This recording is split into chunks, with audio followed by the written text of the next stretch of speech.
Hello students, welcome to Geetham Maths YouTube channel. இப்போ நம்ம 10th standard 3rd chapter pair of linear equations in two variables ல 3rd chapter 3.1 exercise ல 3rd sum பார்க்குறோம். On comparing the ratios a1 by a2, b1 by b2 and c1 by c2, find out whether the following pair of linear equations are consistent or inconsistent. நம்ம ஏற்கனவே நம்ம இதுலயே பார்த்தோம். என்ன பார்த்தோம்? intersecting lines, coincident and then parallel lines பார்த்தோம். இதில் intersecting linesம் coincidentum consistent. the parallel lines வந்து inconsistent. அவ்வளோதான். புரியுதாமா? இப்போ வந்து அதே மெத்தடில் தான் நம்ம செய்ய போகிறோம். அதே மெத்தடில் போட போகிறோம். என்ன பண்ண போகிறோம்? intersecting linesம் coincidentum வந்து என்னது? consistent. parallel lines வந்து inconsistent. that's all. இப்போ வந்து first sum செய்கிறோம். ஃபஸ்ட்டு சம்மில் என்ன கொடுத்துருக்காங்க? 3x + 2y = 5 கொடுக்குறத -5 எழுதிக்கோங்க. அடுத்து 2x - 3y - 7 = 0. ஓகேவா? சரி, இந்த பக்கம் கொண்டு வந்துட்டு கடைசியில் வந்து நம்ம என்ன செய்ய போகிறோம்? நம்ம இந்த ரெண்டையும் எப்பயும் போல் a1 3, a2 2, b1 2, b2 -3, c1 -5, c2 -7. ஓகேவா? இப்போ வந்து a1 by a2 3/2, b1 by b2 -2/3, c1 by c2 -5 -7 என்ன வரும்? 5/7. ஓகே, இப்போ வந்து ரெண்டு ஈக்குவலாக இருக்கா? இல்லை. a1 by a2 not equal to b1 by b2. அப்புறம் இந்த pair of equations வந்து என்னது?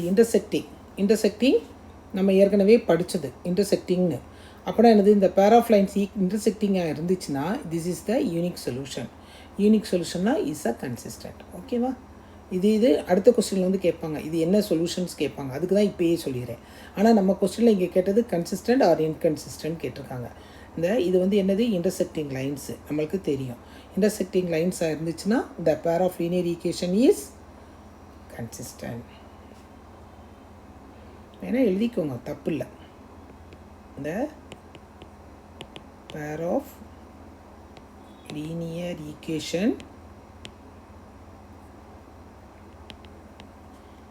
is intersecting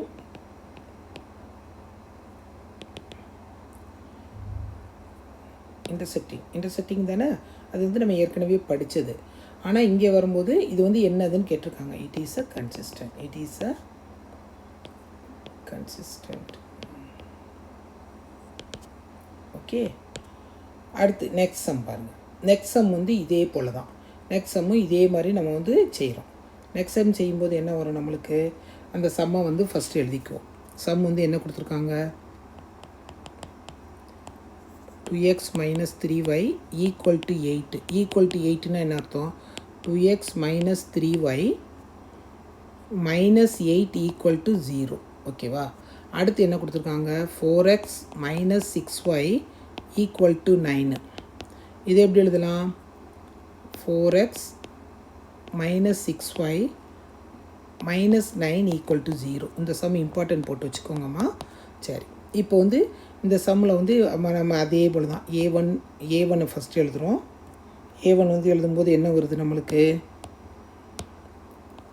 a1 2, a2 4, b1 -3, b2 -6, c1 -8, c2 -9.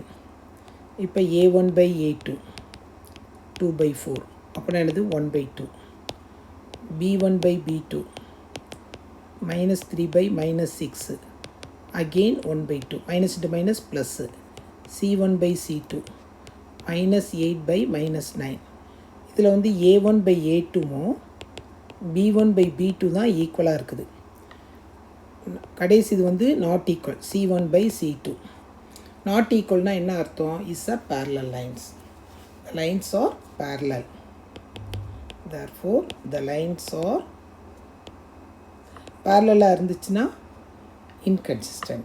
ஏற்கனவே சொன்னேன்ல நான். therefore the pair of lines equations, pair of linear equations are inconsistent.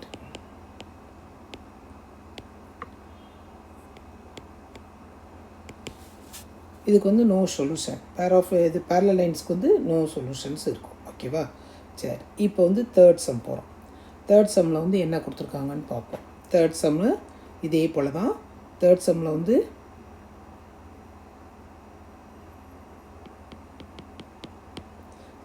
என்ன கொடுத்துருக்காங்க? 3/2. அடுத்த பேஜில் கூட நம்ம இதை கொண்டு போயிடலாமா? ஓகே, நம்ம வந்து இதை வந்து அடுத்த பேஜுக்கு எடுத்துகிட்டு போயிடுவோம். தேர்ட் சப்ஸ்டியூஷனை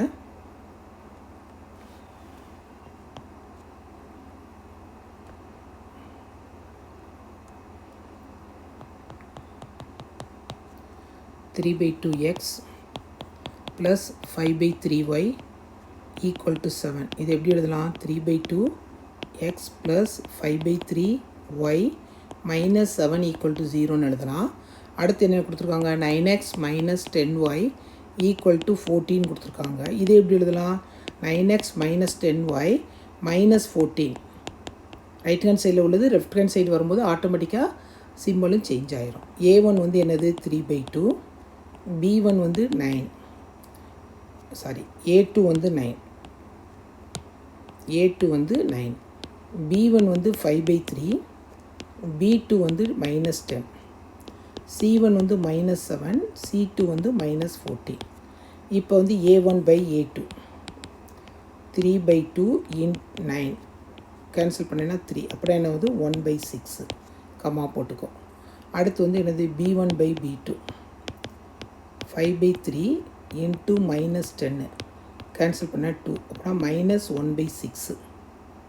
ஓகே, அடுத்து C1/C2 அங்கே இடம் பத்தாதனால கொஞ்சம் கீழே இறக்கியிருக்கேன். மைனஸ் 7/-40 சிம்ப்ளிஃபை பண்ணோம்னா என்னது? ப்ளஸ் 1/2. இப்போ வந்து ஃபஸ்ட்டு ரெண்டுமே வந்து ஈக்குவல் கிடையாது. A1/A2 not equal to B1/B2. அப்புறம் என்ன வரும்? Is a intersecting line. Therefore, these lines are intersecting. So, the pair of linear equations are consistent. Okay, va? Or consistent. Okay, அடுத்த சம்மில் பார்ப்போம். நம்ம அடுத்த சம்மு இதே போல் தான். கொஞ்சம் ட்ரை பண்ணிங்கன்னா எல்லாமே வெரி வெரி ஈஸி. இப்போ வந்து ஃபோர்த்து சம்மில் வந்து என்ன கொடுத்துருக்காங்கன்னா 5x minus 3y equal to 11. இந்த 11 வந்து லெஃப்ட் ஹேண்ட் சைடு வரும்போது ஆட்டோமேட்டிக்காக என்ன வரும்? மைனஸாக மாறிடும், ஈக்குவல் டு 0. அடுத்து ரெண்டாவது வந்து என்ன கொடுத்துருக்காங்கன்னா minus 10x plus 6y equal to minus 22. minus 22 இந்த சைடு வரும்போது என்ன வருது? ப்ளஸ்ஸாக மாறிடும். 6y plus 22 equal to 0. From that you write down A1 5, A2 minus 10, B1 minus 3, B2 6, C1 minus 11, C2 22. And then A1/A2 can be written as 5/minus 10. That's equal to minus 1/2. B1/B2 can be written as minus 3/6. That can be written as minus 1/2. And then C1/C2 minus 11/22. This also minus 1/2. All the terms are equal. Equal means the linear equations has consistent, having is a கோயின்சிடெண்ட்டாக இருக்கிறதுனால இது எல்லாமே என்னது? Consistent. Therefore, the lines are coincident, and then so the pair of linear equations are consistent. புரியுதாம்மா? வீட்டில் ட்ரை பண்ணுங்கள். அடுத்த சம்மில் சந்திப்போம். தேங்க்யூ.